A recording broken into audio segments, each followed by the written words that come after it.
the hardest part for a lot of chefs to succeed is because they doubt when they get challenged. And I've seen a lot of chefs fold because they are being challenged. They say yes, but then it's like, oh snap. Then they might drop the ball. My first mindset was really like, I got to come out here and I know I can get a ball player. If I get an athlete, I can be a private chef. That's all I kept thinking about. Private chef, private chef, private chef. I've had people get mad like, are you talking about me? You taking shots at me? You know what? Nah. If I'm feeling some type of way, I want some awareness, I'm going to put that up. Because I want people to have a peace of mind. Absolutely. Food for thought. If I'm able to literally do that without all the accolades and I'm still getting booked, I'm still getting reached out by managers, players themselves, celebrities themselves, why do I need to compete with these people, especially in our city? Why do I got to compete with people?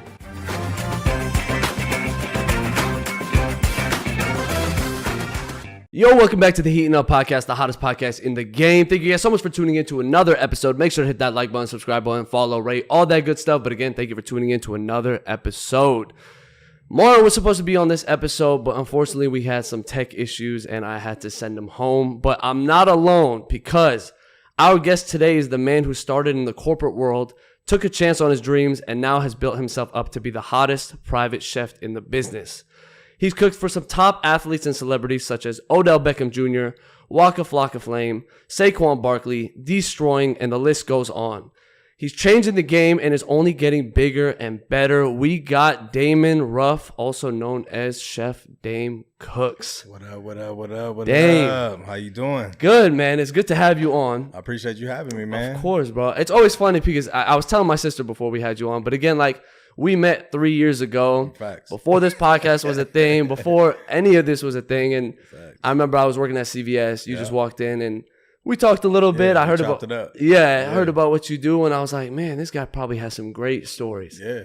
And so it's funny, 3 years later, circle around, and you know, we're here sitting today. So it's definitely good to see where you at too, man. I appreciate that, Keep bro. grinding, man. Thank you, man. Thank you. It's good to have you. I mean, again, when I saw you 3 years ago, I mean, you've been cooking or been around cooking almost your whole life, but you really started taking this serious in 2018, if I'm not mistaken. 2019. 2019. Yeah, 2019. So when I met you, you were still kind of early in your professional. Yeah. I was still fresh. Is there a reason you didn't start earlier? What was stopping you from starting earlier? Just life. You know what I'm saying, man? Like, grew up around food, always knew like I was capable of doing it, just being creative. You know, I was in the art and music, sports, you know, and like, always did it on the side. Like when I get off the school bus, I was cooking for me and the homies. You know what I mean? If I wasn't cooking for me and the homies, like if the family was over, I'll be like, hey mom, try this. Like I just always just been creative, right? Mm-hmm. So in most cases, like I kind of felt like, you know, I had to change life as a whole, you know, and like I knew that being a chef would probably be cool. I always was into food. Every time I would go out to eat, I would critique food. Like, it was just one of those things. So I was like, I just want to change the game by making better food. Mm-hmm. Yeah. And do you regret not starting earlier, or are you kind of happy with the way things go? Nah, I mean, you know, I kind of do regret it. You know, I kind of feel like for a lot of the time, just when life was happening and always kickstarting, wanting to go, I would go apply for a community college that had a culinary program and just, you know, never finished it, you know, never, you know, succeeded or tried to go towards it, right? I just was focused on being a dad, you know, just kicking it to the curb, right? Yeah. But like, again, like you said, starting earlier, you know, I kind of wish I would have, you know, like I feel like I would have learned way more, or I'd be way more advanced to what I am now. But, you know, from where I'm at now, can't complain. I was going to say, yeah. And I mean, what made you take that leap in the first place to change? Because again, you worked in the corporate world, you were very successful in it, but then you took a leap into this whole new venture. And again, it's something you've been doing your whole life, but it's still a big risk, especially when you're like successful in one field already. A lot of people have trouble jumping from that ship. What actually gave you the push to go into this space? Just being at that point in life, man, like I'm tired of working for somebody, right? Like I'm tired of clocking in, waking up, feeling pressed to be on time, you know, like just the things that common Americans do with, you know, and at the same time, if you're not a dreamer, you know, what are you doing in life, right? Like I kind of just feel like, you know, if I continue to tell myself like, hey, even everybody knows me, right? Like I always work jobs to have money to go start something, right? That's how I've always been. Rather like literally from like high school all the way through adult life, like I would get a job because I had dreams. I would work for these people. I would do great for these people. But then it was like, I could take this money and go start my own dreams. So I did that. You know, a lot of kickstarts. You know, I had about 3 ventures I've tried in the shoe business, fashion, you know, just everybody wanted to design some clothes, right? Everyone. We've all, right? It's always. Right? So like, you know, even doing that, you know, I just, again, being burnt out, you know, like kick, going, start, finishing, never, you know what I mean? Just back and forth. So, I just felt like, it was time for me to just say, hey, I have the skill set from all these corporate jobs. I work for Nordstrom, Wells Fargo, American Airlines. I work for White Castle. You've been around. For Ponderosa. I've worked for telecommunications, Verizon. You know what I'm saying? I done sold door-to-door sales. I done it all. Yeah. So it's like taking those skill sets like, hey, how I'm making all this money for corporate America when I could really be pocketing it myself? Like, I could be taking home what I would make from Uncle Sam taking taxes away or them taking percentages away. So I just took it more serious. But coming into that, did you have any fear? No. Again, no fear at all. No fear. Like, again, I meant to say that, but anybody that knows me, like, I put my mind to something, I'm going to do it. Like, it's just what it is. And I'm going to succeed at it. Even if it's 60, 70, 80%, I'm going to put up some numbers, right? Like, that's just how I am. But it's just, I don't fear nothing in myself. Like, I know what I'm capable of. Like, I take time, I study, I execute before I even jump out. You know what I mean? I sat back for probably about a year and a half, close to 2 years, and study. Like, my uncle showed me, who was a big time chef in Columbus, Ohio, showed me the game about a year and a half, so it's just like networking, finding my way through. Again, not being scared. And again, like you say, you had no fear, and that's great, but it is still a big risk you took. Let's be honest. When you're super successful in that field and you're jumping, that's a big risk. And based on your resume, it seems like you're willing to take those risks. All the time. High risk, high reward. Yeah. What was the biggest risk you've taken in your career overall?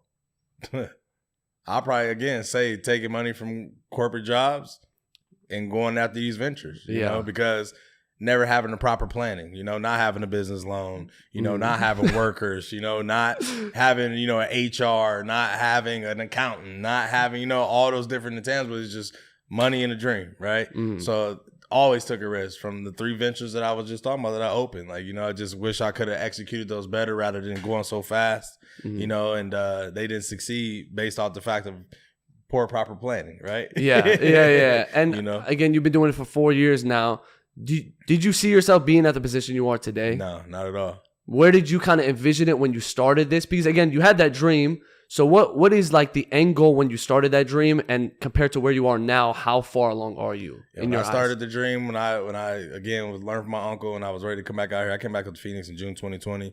And my first mindset was really like, I got to come out here and I know I can get a ball player. You know what I'm saying? I can get an athlete. If I get an athlete, I can be a private chef. That's all I kept thinking about. Private chef, So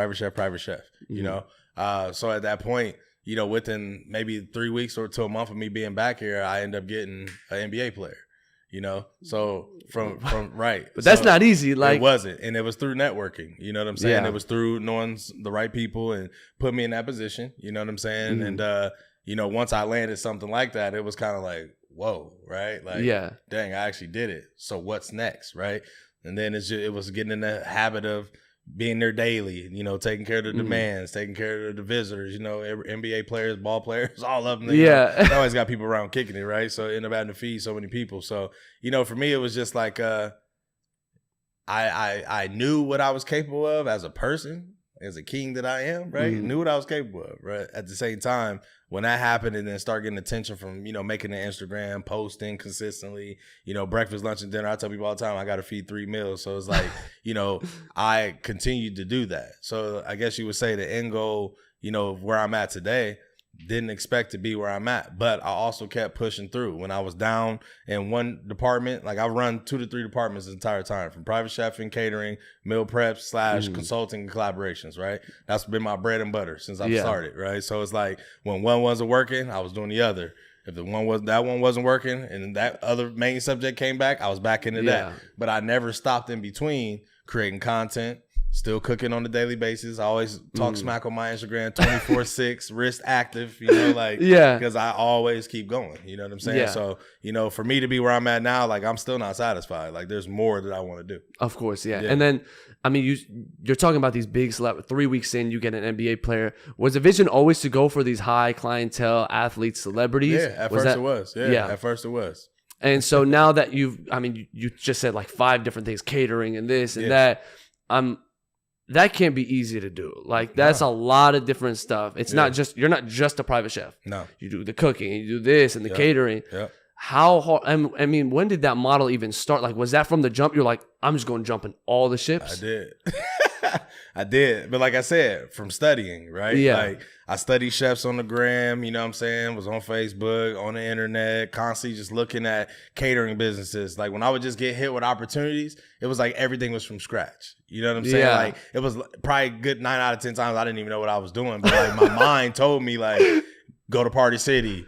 Go to Bed Bath & Beyond to find these Schaefer's or find these dishes. You know, look what this person did. Go buy this. Like I just took every booking and literally did it from scratch, not knowing a sense of catering. And then it's like, you know, of course, like having low numbers, not making enough, getting done, being like, oh man, like that wasn't enough for all I did, you know, like, you know, taking those bumps on the head, you know, or, you know, private chef, and then it's like I'm leaving from there, you know, going straight to get my equipment to go to the next job or whatever it could be, man. I don't know how I did it, to be honest with you, but you know, I know God got me. You know, that's the biggest thing about it. God got me. He worked it all out. His plan is the better plan. I'm following by it. You know, I'm part of his manual. Yeah, you know I mean, and it seems like it's working, bro. And I mean, you can't, if it definitely ain't broke, don't fix it, right? So, right. I mean, that's amazing. Right. I mean, what would you say is the hardest part of being a chef? Like, is it, I mean, you obviously have a talent. Like this, if it was that easy, everyone would do it. Facts. God knows I shouldn't be in the kitchen. Yeah, facts. It's just not me. Might burn some stuff, right? Too many times. Okay, I hear you. But like, what do you think is the hardest part for you? Is it the planning of cooks? Is it, or like making the specific meals? Is it always like finding different ways to integrate new meals? Is it the behind the scenes with the cooks or management? What's the hardest part of being a private chef? That's a good question, man. You know, I would definitely say everything you just said. It's wearing all the hats. You know, when you're in a commercial kitchen, you got 9 different roles in the 9, 10, 11 roles in the commercial kitchen. You go to a 5-star restaurant, you're going to see line cooks, you're going to see dishwashers, you're going to see sous chefs, you're going to see prep cooks, you're going to see all different roles, right? So for most private chefs, even like a lot of people that have encountered me, I've seen them fold because it's like they're so used to being that sous chef or being that executive chef. You know, that's why I was thankful that I learned in the commercial kitchen, because it taught me that grit.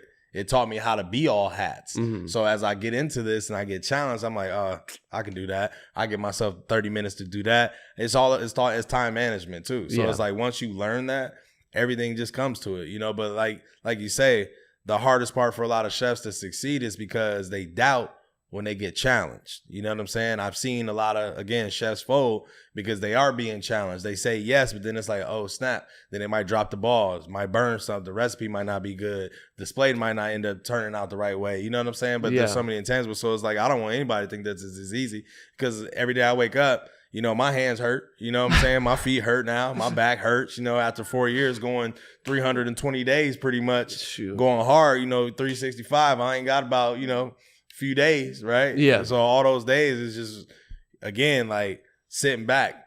How do I attack? How do I keep getting better? You know what I'm saying? For sure. You know, it definitely is hard, but it's rewarding. You know what I mean? And how sustainable was it when you made this jump in 2019? Did you go full? Did you quit your job and you said, I'm in? Yeah. Did you? Yeah, I did. And you can see how that's crazy, right? I did. It is. I mean, to be honest, man, like the last job I had was Pepsi. Okay, and that's what was in Columbus. Like I was working that and still going to the kitchen at night because my uncle had a late night spot. So I was doing both. 5 a.m, get off at 2. I would rest up for a few hours, back in the kitchen by 5. Right. Yeah. So in most cases, when it came down to like knowing, like, hey, like if I could do this full fledged, right, anybody can, you know, and I feel like I can help people in that perspective too, right? But you know, again, it's just. It trips me out all the time, man. Yeah. Like, you know, even when people ask me questions, talk about it, it's like I get stuck because I'm kind of like, man, like I don't even know how I do it half the time. You know what I'm saying? Like, I don't even know how I'm able to accomplish this all the time. And it's always good to reflect because, again, I know you said like anyone can do it.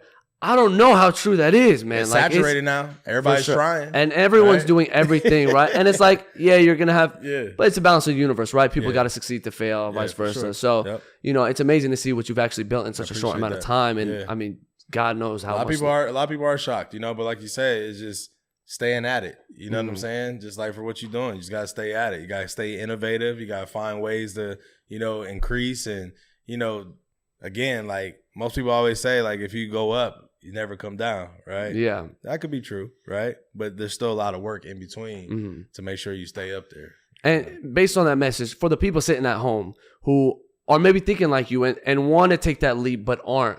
Do you recommend the way you did it? Because again, that's a big risk, like just jumping head on like that. Yeah. And you hear it in like a lot of athlete stories. They're like, no, this is 100%, stuff like that. But let's be honest, the people that are talking like that are a very rare majority. Like it's not, or minority. It's not very common. Like you hear these stories and it's amazing to hear, but there's so many people that fail that nobody even hears about. So it's like, do you even recommend doing it that way, or how do they go about making that jump? It just depends what kind of person you really are, though, man. You know what I'm saying? Some people might have the money and be resourceful enough to have that money to buy into people doing the work for them to get to where they want to get. Then you got the people, again, like we're saying, is it smart? Probably not. But at the same time, like, why not? Right? Like, why not? Like, why not? Like, why not? You know, a lot of people are scared, and that's the thing. Like, so in recommending, I would just tell people have proper planning. You know, if anything, plan it out, take your time, study, see what's out there, right? Like, don't just jump into it. You know, like, it's, again, it is for everybody, but then it's not, right? Because like we're saying, it's going to take that time. Some people don't have that patience. Yeah. Patience is a big word, man. It's a strong word. And it can take you take you far. Yeah. Like, it can. You gotta have patience, bro. For sure, you gotta have patience. And something I want to touch on, I'm following you on Instagram. I was looking at your story and something that caught my eye. Yeah. You were talking about the true meaning of a chef. Yeah. And it was like a little rant, you know, like you were kind of, talking your shit a little bit. And you were talking about the different positions and what it really means to be a true chef. Can you elaborate on what it means to be a true chef? Yeah, like if you Google right now, like chef, right? Like how to become a chef, you know, what do you have to do to become a chef? You know, it's going to say culinary school, but then it's going to say if you don't go to culinary school, you got to be with an executive chef or a master chef. A lot of people skip those steps. You know what I'm saying? So it's like you can't justify a title without the ladder of work. There's a lot of chefs out here that respect me because once they know what I've done track record wise, culinary, right? It changes the perspective. I'm not just a person on here just cooking. I'm just not on here just whipping, right? Yeah. Like, again, I've learned from my uncle and, again, have worked and networked with nutritionists and different chefs behind the scenes, right? And master my craft too. You know what I'm saying? Yeah. So the validation was there. You know, with the rant, like you're saying, you know, I kind of feel like with the type of city we live in, you know, it's like a baby Vegas. It's a baby LA. It wants to be like that so bad in Phoenix, right? Yeah. That a lot of people, you know, mimic, copy, take, see somebody doing it, don't give them the credit, right? Like all these different intangibles. So it's like, you know, again, having the perspective of using the title.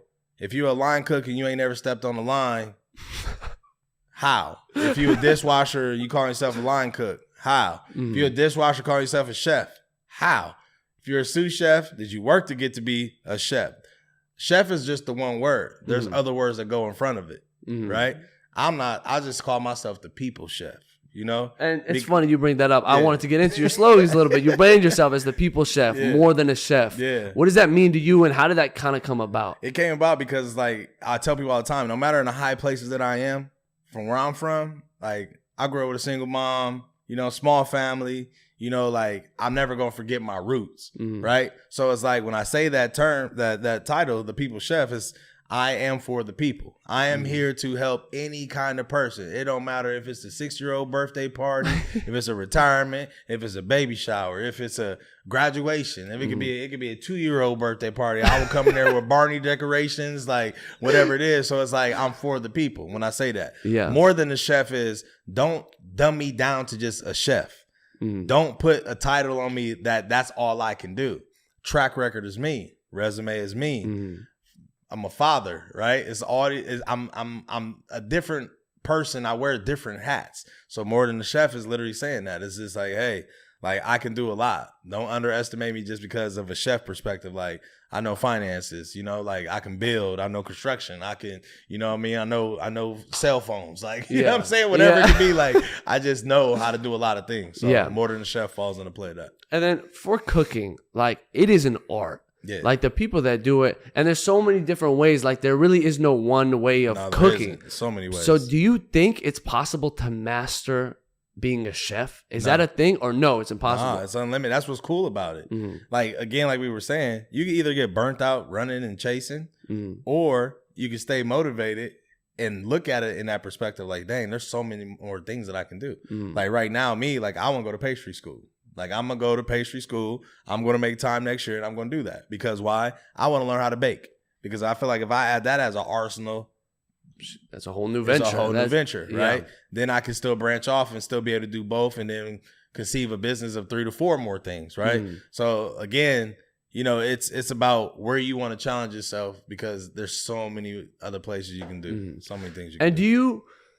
Let's bring this up before I ask this question then. Yeah, what are your thoughts on celebrity chefs like the Gordon Ramsays, the Guy Fieri's? What are your thoughts about them? How serious do you take these chefs, and do you take any inspiration from them? Oh, I have. I definitely do. I tell people all the time, I'm the black Guy Fieri. Why? Because like I like the way that dude moves. I love his energy. I love the type of crowds he's around. I love all his concepts and his shows. His recipes are cold, right? So it's like you were saying in that question, it's like, you know, how do most people view him? To me, I feel like they've set the bar. That's where you should go to. It's not like, oh, Gordon Ramsay's mean. You know what? Dude got a reason why he over there yelling at you. He's just not yelling. He might just yell, but it's also like a coach, right? He may just do it just to make sure you're on your toes, right? Yeah. Guy like Bobby Flay, that dude is creative. He can literally, again, look at a picture. That's why I tell people I can look at a picture, never even know what ingredient goes into it, and I can make that picture. You know what I'm saying? Yeah. Bobby Flay's that type of guy. I feel like he is the most creative. That's why he got a show, Beat Bobby Flay. Like, who could beat me? 'Cause I can make anything. You know what I'm saying? So I am inspired by those guys. You know what I'm saying? And, you know, there's a lot more minority chefs out here, too, that don't get any TV time and recognition as well. You know, I think that, you know, a lot of these industries need to dig a little deeper. You know what I'm saying? To find it, because like you're saying, like we're saying, it's unlimited. There's just so many people out here, so many talents. Like and like you said, it's all different styles of food. Everybody has a different style. For sure. Yeah. And do you plan to take the Chef Dame Cooks brand? Do you plan to make it you still in the kitchen, or do you plan to make it a business venture where you're the name and there's private kitchens? And that's what's starting to turn into it now. You know, I'm definitely working on some projects. You know, throughout Florida, Dallas, Texas. City itself. You know, developing here in Phoenix, but like, yeah, man, like I'm trying to take this to an educational point, you know, have a culinary accelerated school, you know, trying to take it to products, go back to like my resume, you know, creating products, you know, t-shirts, you know, spatulas, you know, aprons, whatever. Right.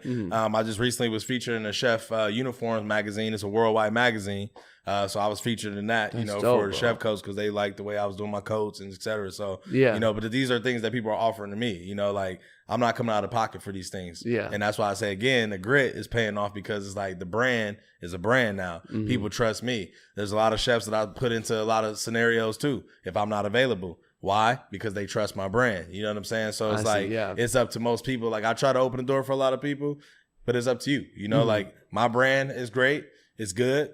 You're going to have haters, right? You're going to have people that may say what they say. Oh, I can cook better than him, or, you know, his food don't look like mine. Cool. You know what I'm saying? But I'm not out here critiquing anybody else, right? Yeah, so, absolutely. You know, it's just one of those things, like you said, it's all about where you want to take it, where I want to take it, and that's just keep leveling it up, man. Of course. And, you know, we live in a social media world. Cooking has taken a whole different direction on social media. I mean, the lane for chefs and cooking, and, you know, Gordon Ramsay has a TikTok where he just critiques people cooking. So it's like, it's really taking a turn, because there's a big lane for cooks and chefs and social media aspect side of things. Do you view that as a positive, or do you think now people are getting a little weird with it? You know, because there are some, you know, some are just trying to get clicks. So they're like mixing hot Cheetos with cereal. And you're like, okay, what the fuck is going on now? Like, it's getting a little too much. It is, man. But like, how do you view social media in terms of you as a cook? Because you are a brand. Yeah, you know, social media, you know, at the end of the day, a lot of people, you know, utilize it for different things, right? Me, like I put this on my kids. When I get up in the morning, man, I'm thinking about, I'm going to serve breakfast, lunch, and dinner. I'm not out here worried about clicks. I'm not out here worried about who about to hype me up. I'm not worried about who about to repost me. My connection to Instagram is literally a newspaper. It's like white pages, right? I'm going to put some food out. If you notice it, great. If you don't, cool. If I got 18 likes, if I get 8, if I get 102, if I post me and a celebrity and I get 300, 400, 500, that is the indicator right there of what people are focused on. So like for me, I took a lot of food down off my page and I just put me and the celebrities up there. So like we were just saying, to me, I did that because it's like, get there. That's how you can separate me. Yeah. Get there. Let me put this up here. Let me put this up here so you can get to that point. I'll put the food on the reels. I'll get that to you. So if you want to copy that, take that, be inspired by it, whatever it is, cool. Do that, right? But that social media don't make you. It doesn't make you. It won't make you. It's your choice. I tell people all the time too, it's like a friend that don't talk back. That's you know actually what a perfect saying? way to Straight put up. it. I feel like this today, so I'm gonna go in here and say it, and I'm gonna see how many likes. Me, I'm perspective, right? I've had people get mad, like, "Are you talking about me? You taking shots at me?" You know what? Nah, I'm an educator naturally already, so in my mind, I'm like, if I'm feeling some type of way, I want some awareness, I'm gonna put that up because I want people to have a peace of mind. Absolutely. Food for thought. Yeah. Right? Like you said, a rant. If I do that, it's here and then. Because I'm constantly watching how people are selling themselves to this platform. Because if y'all don't have this, what are you still going to be? Who are you? Right? Yeah. You selling plates at that point? Right? Yeah. As a regular person, who are you?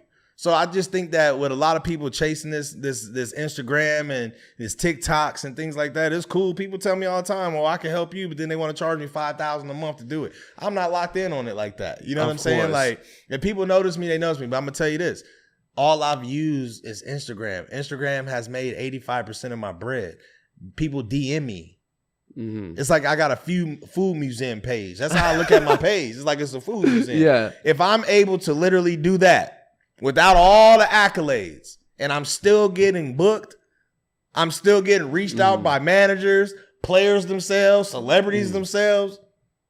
Why do I need to be worried about being on TV? Why do I need to be worried about being the greatest cook out here? Why do I need to compete with these people, especially in our city? Why do I got to compete with people? Okay. I'm not here to do that. Yeah. But to answer that, yeah, because you've seen the lane that it could actually bring you, like the levels. You're not even on social media like that, and you're still getting this. Right. So imagine if you took it serious. Right.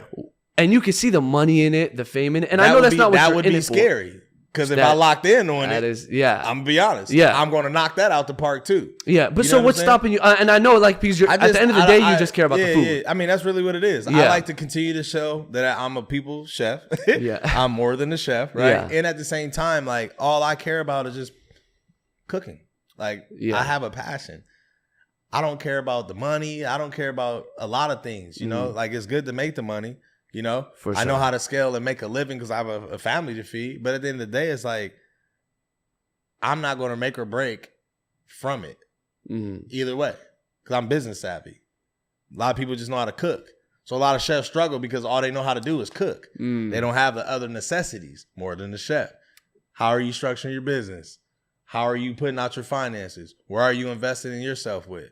Social media ain't really teaching you that. They teach you how to get money. Yeah. Right? And you just see like a blank. It's all all for clicks, all fake. That's and it's like, oh my God, I could do it too. Yeah. And you realize, wait a minute. There's a lot more than just showing your It was like food. one episode you had B-Dot on. And I was cracking up because like, you know, he has a lot of humor. You know what I'm saying? But at the same time, he really made a statement. Like, when you meet half these people are weird. They don't even amount up to who they are on there. Right? Yeah. You know what I'm saying? Yeah. Some people might say that about me. Right? But what if somebody hit me at a time where, again, I'm an entrepreneur? What if I was struggling? What if I was still making it through? I'm grateful for the help, right? But at the same time, I'm still picking my face up every day, getting out there to make it happen with or without an Instagram. I got a website. I got a Google Ads. I got Yelp. You know what I'm saying? Yeah. I got different platforms that, again, email me and get business. Yeah. So, Instagram is cool, but it's like, if it comes, it comes. Yeah. Right. I think there's a lot to learn from that, to be honest with you, because I think people are so focused on just like, oh, no, you have to be. There's so many different ways about it. And some of it, at the end of the day, it really comes down to the passion and what you're good at. So, I mean, that's a great message. I think people really need to take something from that, especially the way we live now. Yeah, but for sure. And let's get into all the people you've cooked for, because you have a long list of people that you've cooked for. And a lot of notable names. Again, I named them off in the intro, but there's so many more that go down the list. What has been your favorite celebrity or athlete to cook for? That's kind of tough, man. Yeah. Yeah. I mean, a lot of the times, to be honest, like with a lot of the bigger names, they already have chefs. Yeah. So it's like they call me like as the backup. I'm 6 man off the bench, right? And then I come in there and I shoot J's, score points. You might be short, rebounds, right? assists, and I'm out, right? Yeah. So it's been a lot of like one-offs, you know what I'm saying? Mm-hmm. You know, to be completely honest, like with that, like not too many really stand out, you know, like it just always just, you do the job, you barely get to talk to some of them, right? You know what I'm saying? Or you dropping something off or whatnot, you know what I'm saying? But, you know, credit-wise, like, I would honestly have to say, like, going back to the People Chef, like, the residents are cooler than the celebrities, bro. Like, I'm going to keep it real. I'm going to keep it real, man. You know, like, I like, it's funny. I get asked that a lot. You know what I'm saying? Like, but I'll be fake if I just, like, named off names, like, you know what I'm saying? Like, I have more fun in residential homes, you know what I'm saying, than being in bigger houses. Yeah. Bro. Like, seriously, no cap. Yeah. You know, it's been a privilege to cook for a lot of these people. You know, don't get me wrong. It's definitely been a great privilege. You know what I'm saying? I mean, I've encountered, you know, like you said, some big names. But, you know, for me, like, if I even looked at my Instagram right now, I'm gonna try to answer this for you. Let me think. Take your time, bro. We're gonna be here. Let me pull out the grid real quick. Let me just see. I'm gonna scroll through it, and I'm gonna be like, let me see who really, like, who I can say. Let me see. Let me see. We gonna get an answer for you today on the Heatin' Up podcast. Let's see what we got here. Because it's always funny. I think you made an interesting point about that. I will touch on later. But the fact that the residents and like I don't want to call them regular people, but like, you know, in terms of that they're like cooler. Yeah. I think it's interesting how that goes, which I have a follow-up question for. But find your athlete or celebrity. Yeah. Let me see. I'm going to have to give credit too, though.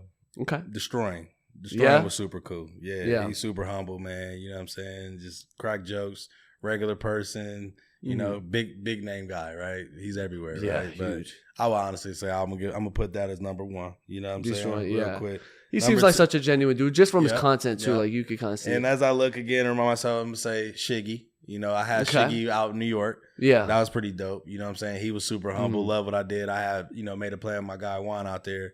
Shout out to +1 NYC. That's my guy. But literally, he connected that. He was cool with Shiggy and connected it. But, you know, him and his girl, J.U. Bad, was cool. That was a good situation. So I'll probably say that as number 2. You give me starting 5. You know, I'm going to just say, and then third, I'm going to say my best friend Lance Moore. He's playing in the NFL. You know, he retired. Yeah, you know what I'm saying? That was a humble experience as well.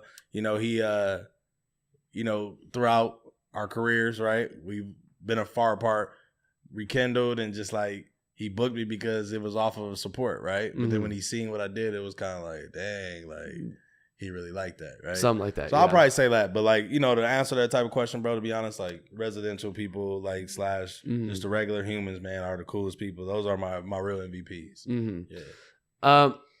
Out of the people you said, and just basing it on that, was there anyone you were like super excited for or nervous to actually cook for? Like any high-end celebrity that you're like, because you're a sports fan, right? Yeah, like you, basketball, football. Yeah. So it's like you get offered to, you know, cook for someone like Saquon Barkley or someone like OBJ. Yeah. Like, is that something that when you hear that, you're like, oh, shoot. Like, are you nervous? Are you excited? What's the emotions like? Definitely at first, you know what I'm saying? But then it's like, okay, I got to put on my A game. Now I gotta definitely turn it up, you know, but that's more being tedious, like warming times, like not overcooking, things like that. So, you know, like you said, an excitement is definitely exciting, you know what I mean? But I guess I would say, like, it's great to have the opportunity to be in front of these people. They are regular people. They have a great craft, right? And they build a name for themselves as a business, right? So it's definitely cool to encounter that, you know what I'm saying? But definitely hardly nervous, you know what I'm saying? Because, you know, all my life I've been able to be around, you know, celebs and things like that too. Yeah. You know what I'm saying? As a regular person, you know, working for Nordstrom, I ran into so many people, right? Yeah, and I'll honestly answer your question and say, like, that's where it really built my skin, was working in that type of store, encountering those type of clients. So converting that into high profile clients as a chef, it's like I've already had a demeanor. Like I'm already trained to know how to speak, you know how to keep my space, like, you know what I'm saying? Like, not how to text too many times or ask too many questions, you know, like, you kind of I developed those mannerisms from career. So it's kind of like, again, like most people would probably be, most chefs that are starting off probably like, oh snap, like what do I do? Or oh my God, somebody might freeze up, might not show up. Yeah. I mean, you just never know, right? But for me, it's just my career built that skin. So more than a chef, again, we keep saying it, but that's where it comes from. But that's how you see it. Like it keeps coming back into play for a reason. That's why you kind of like brand yourself over that. Yep. And I think that's dope. Based on like how you like what's the worst experience you've had cooking for someone like that? Because again, like you say, the residential people are better. Yeah. And I'm curious to see if status plays a part in sometimes how they treat other people. It is. Like, definitely is that real? Like, do you see that? Like, oh man, like these people are not. Yeah. Just. I feel like the common human that works hard, they're more willing to pay a bigger invoice compared to you hit a celeb or somebody with a invoice to get paid. It's kind of like, well, what about this, or what about this, or let's break this down. It does happen a lot. I'm just being completely honest, right? But like you said, to differentiate the two, it's just you see a difference in the treatment. You know what I'm saying? So a guy like me, I'm more prone to focusing on Google, focusing on my website and whatnot, because I'd rather have regular people in my craft, because I would never allow anybody to burn me out from this craft. That's what nobody really maybe gets about Chef Dame Cooks. Like, I will say no. I will not do it. Like, because it's like, I don't have to, right? You know what I'm saying? I'm not selling my soul to this, at the end of the day. Yeah, which is nice. Because again, like getting opportunities like that, some people might, because they're like, oh my God, like this might be my big break. This might be, I'm cooking for this. All right, I'll do whatever it takes. You know how many calls I've missed not even being available for some bigger names? Like, seriously. Yeah, and just... I had one maybe a few months back. It was Babyface Ray. He had came out here. I was in where was I? New York, maybe. I think I was in New York. And I was like, dang, you know what I'm saying? Because I like his music, right? But I was like, dang, if I was in Phoenix, I would have been able to bag him, right? Yeah. You know what I'm saying? So it's like, I've missed a lot of them. You know what I'm saying? Is there someone you're still like looking really forward to cooking for? Is there someone on your list you're like, man, I would love to cook for this person? Yeah, I would honestly say Jay-Z. I'm going to keep it real. Like, I'm a Jay-Z fan, man. I've been a Jay-Z fan all my life, man. Like, I live by his bars, you know what I'm saying? And, that's definitely one person for sure. Jay-Z. So it's like, once I do that, I might retire. I think bro, I mean, at that point, what's like the highest? I'm going to go start opening up chicken chains and stuff after that. You know what I'm saying? I'm going to hang it up as a private chef. Like, did it. Got there. Yeah. I'll catch y'all on the flip, right? Yeah. Oh, but it's funny because, like, you hear that name. I don't know if that's that impossible. I mean, based on your resume, you're 4 years in the game. I'm in certain rooms that, are rubbing shoulders. Yeah. You know what I'm saying? So it's like, that's the cool thing about it. And like, to me, I work on those relationships. I keep making sure that as a human, like, I'm keeping connections with these people. You know, like, because opportunity might come. I cooked for his nephew one time. He had got a crib and Camelback, invited a bunch of people, did a brunch. So to me, I was literally on his doorstep. You know what I'm saying? Absolutely. So it's definitely, it's happened. But, he's definitely one person that stand out for me, for sure. I would definitely, love an opportunity to showcase something, with him and Beyonce or something real quick. And I think Jay-Z's listening. But like, for real, that's no cap. Like, that's not even to be a fan hype or nothing like that. It's just, I admire that man as a whole man. You know what I'm saying? So, yeah, absolutely. And I feel like I'm a cheat code. So it's like, you put me in the mix, like, And you got the skill. I mean, it's like, it's not like, I mean, the cooking skills you have, it's not that far off. Like, why wouldn't he? Right. So, for sure. Hey, you never know, man. Never know, Who man. knows? Never know. Got to speak into existence. Absolutely. That's it. And I keep hearing this recurring theme, and I think it's important because it is, I argue, probably the most important part of building a business and stuff like that. Yeah. Networking. Yeah. You've been in these rooms with people that you probably wouldn't have been if it's not for the people you met. Yep. How important is networking to you, and is it the most important part of this whole business? It is. It definitely is, because like, you have to encounter different areas to provide a service. You have to encounter different areas to be seen. You have to encounter different areas to promote yourself. You have to always be in different rooms. So to me, you can never be stagnant with the craft or anything business that you have. You know what I'm saying? Like, a lot of people spend a crap load of money on advertising and marketing. Me, didn't do that. Didn't have to. Yeah. I paid for a couple billboards. I had a billboard that was in Tempe, and I had one in Times Square, New York.